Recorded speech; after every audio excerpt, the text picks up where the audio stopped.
Joining me first up on Plain Speak is Mahesh Jethmalani. He's Rajya Sabha MP of the BJP and senior advocate in the Supreme Court. Someone, of course, who's tracked a lot of the churn that's taking place in Maharashtra politics over the last 2 years. He was counsel for the Shinde government as well.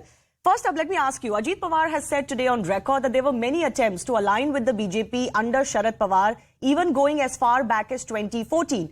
But does that sufficiently answer his critics on betraying his uncle and his party and doing it multiple times, trying to snatch the party and take it towards the BJP? Look, this is really an internal matter of the NCP, right? What happened whether Ajit is justified in breaking ranks with his uncle Sharad or not, right, is a matter of no consequence. The fact of the matter is that in June, I think the ultimate humiliation came, and I was provoked to actually tweet about it, that he has been marginalized so badly that, he's been put out to pasture almost. He was stripped of any real responsibility, and, you could make out that he was not happy at what was done. That there were 2 public meetings at that time too, and he was almost pleading for Sharad Pawar to step down, and Sharad didn't step down, and in fact cut him down to size. So, and then subsequently all that happened, Supriya and Praful Patel were made working presidents and so on and so forth, and he was only promised to be a future chief minister of Maharashtra, that he would be the future face as the chief minister of Maharashtra, which is, a very sort of, it's a lollipop which really had no substance, because that contingency of becoming chief minister was dependent on so many factors. So I at that time itself, I had said to myself, when I was provoked to tweet, that he had been completely marginalized by Sharad Pawar. So if you humiliate somebody to that extent, who actually, is a long-standing party worker and has built the party considerably, and as you can see, he has the grassroots support from the number of MLAs he has today, it's bound to happen that he's going to switch sides. Okay. This was inevitable. In the case of Eknath Shinde, it may have been more ideological. Here it was a little personal, and, it was also, I suppose, as Praful Patel and Ajit Pawar both said in today's speeches, that they found there was no other leader to guide this country except Prime Minister Modi. Okay. What do you see as the future of the NCP then, as a party, and also Sharad Pawar? Because Ajit Pawar also said today that, why don't you just retire? No, that was an unfortunate statement. In India, we revere our elders. My father was very robust till 93. Yes. So, I don't think that was a necessary thing to have said, but probably it was said out of anger and frustration and a lot of past humiliation.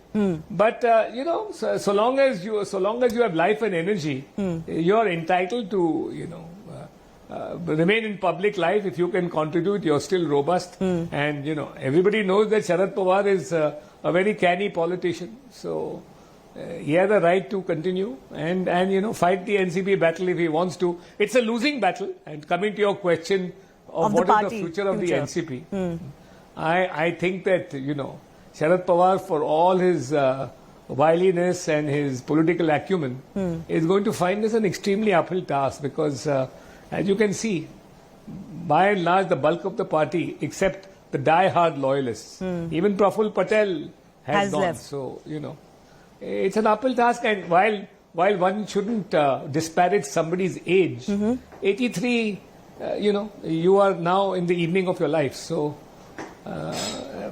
good luck to him. We all wish all politicians well in this country. So.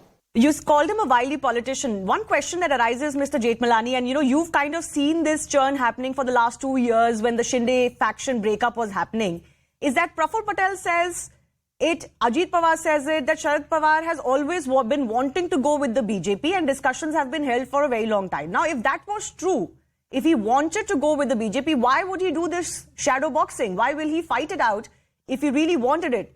And many also say that this couldn't have happened without his knowledge anyway. What do you think? Look, Sharad Pawar keeps everybody guessing about his real motives and intentions. Right. That's his style of politics. He's always done it. And at the last minute, he can pull a rabbit out of the hat and do something completely unexpected. It's been his history. The late Vasant Dada, the late Y.B. Chavan will all tell you about Sharad Pawar's antics. Were they alive today?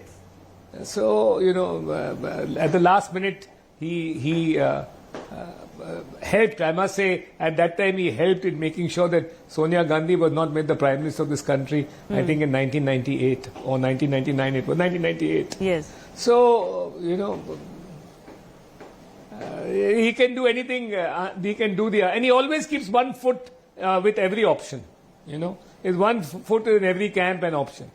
Right. That's Sharad Pawar's style of politics. So, you want us to expect that from him. That he's a little unpredictable and extremely shrewd, and he can baffle everybody's normal way of thinking.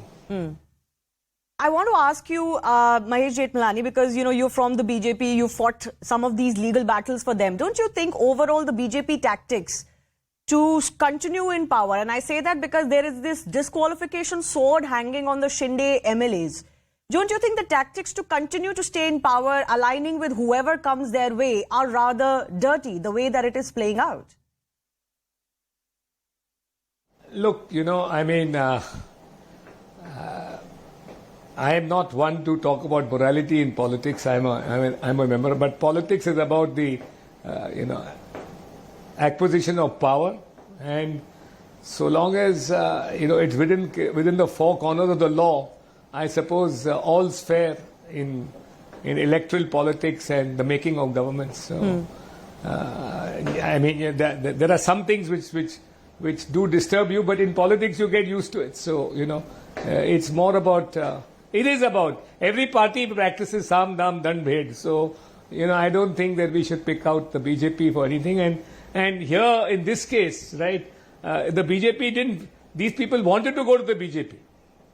They were not enticed. As Praful Patel and Ajit Pawar have said, they wanted to go to the BJP because of the leadership of Modi. That's what did it. There may have been other reasons also. They may have been uncomfortable within their own party.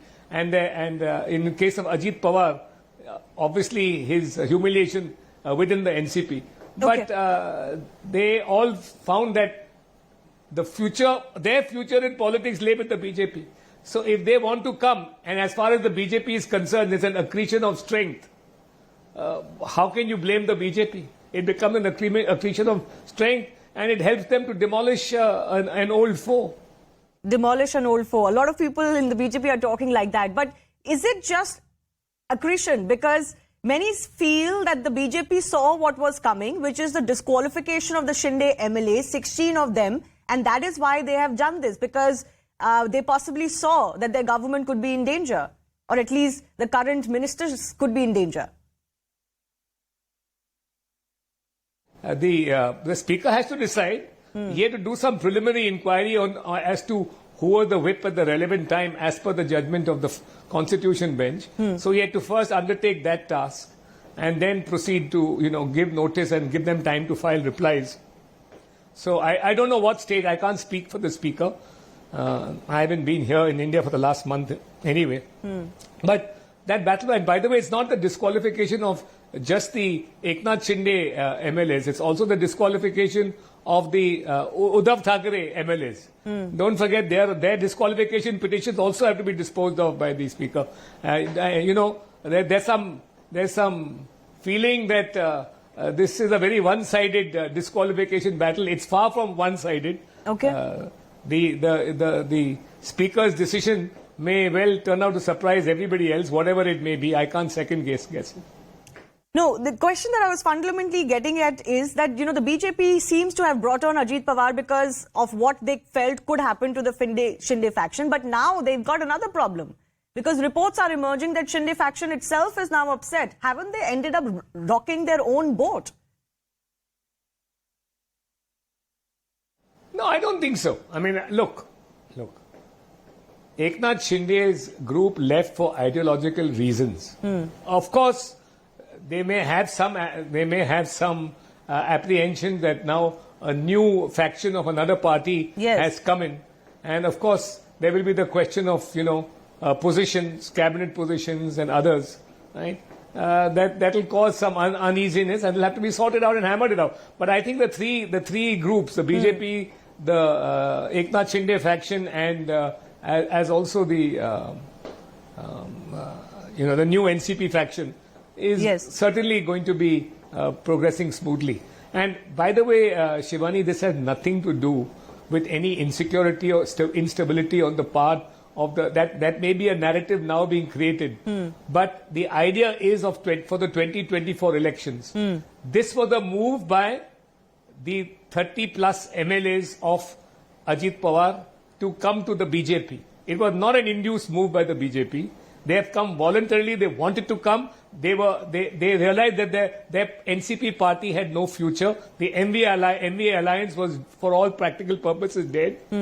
Opposition unity was a farce, national opposition unity. So they wanted to come to the BJP.